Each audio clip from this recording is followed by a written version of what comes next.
எல்லா சாமி தாங்க, உன் சாமி எங்களை காப்பாத்து. நம்ம வீட்டு குழந்தைங்களுக்கு காய்ச்சல்னா நம்ம வீட்டு இந்துக்கார பெண்கள் தூக்கிட்டு ஓடுங்க. ஒரு ஏன்னா ஒரு மசூதியில போயிட்டு வந்தாங்க, பாய் குழந்தைக்கு உடம்பு சரியில்லை அப்படின்வாங்க, பேய் பிடிச்சுன்னு கூட்டு போய் நிற்பாங்க. அப்ப அந்த சாமி அவங்க வணங்குறாங்க, சாமியை தான் பாக்குறாங்க.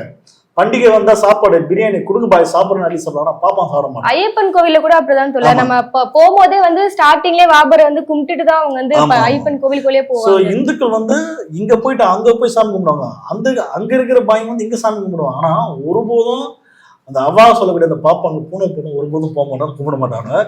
அவனை பார்த்தோன்னா அவனுதான் வந்து தூண்டக்கூடிய விஷயமே.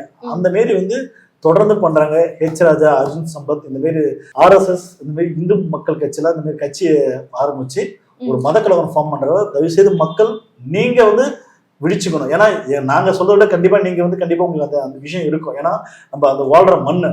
அதனால இந்த மாதிரி கலவரம் பண்ற ஆட்களை பார்த்தாவே யோசிக்காதீங்க, செருப்பு கழட்டி அடிங்க. கண்டிப்பா தப்பு கிடையாது. ஏன்னா நம்ம வீட்டு பிள்ளைங்க தான் நாளைக்கு சாகும் இவன் மாதிரி கலவரம் பண்ணாங்கன்னா. ஸோ இந்த மாதிரி கலவரம் ஏற்படுத்த விடாதீங்க. எல்லாரும் ஒற்றுமை தான் இப்போ வாழ்றாங்க, மாமன் மச்சன சந்தோஷமா இருக்கு. அப்படி வாழ்ற ஒரு மண்ணுல இந்த மாதிரி சங்கிகள் வந்தா தயங்காதீங்க, விரட்டு அடிங்க. ஆமா, இது யாரும் தமிழக மக்கள் யாருமே போய் கேட்கலையே தோழர், எங்க இங்க ஏத்த விடுங்கன்னு சொல்லிட்டு யாருமே கேட்கல. கோவில் இருக்காவும் கேட்கல, மக்களும் கேட்கல. யாரோ ஒருத்தர் ஒரு RSS ஆரம்பிச்சு விட்டதா இப்ப போயிட்டு இருக்கு. இப்ப நம்ம பேச இந்த நிமிஷம் கூட இப்ப அவங்க பிளானிங் தான் போயிட்டு இருக்கோம். நாள் நெருங்குது, 6ஆம் தேதி நெருங்கிட்டு இருக்கு, என்ன பண்றதுன்னு சொல்லிட்டு பிளான் போட்டுட்டு தான் இருக்கு. ஒருபோதும் தமிழ்நாட்டுல இந்த பிஜேபி சங்கியோட கனவு பலிக்காது. ஏன்னா இது பெரியார் மண், இது தமிழ்நாடு.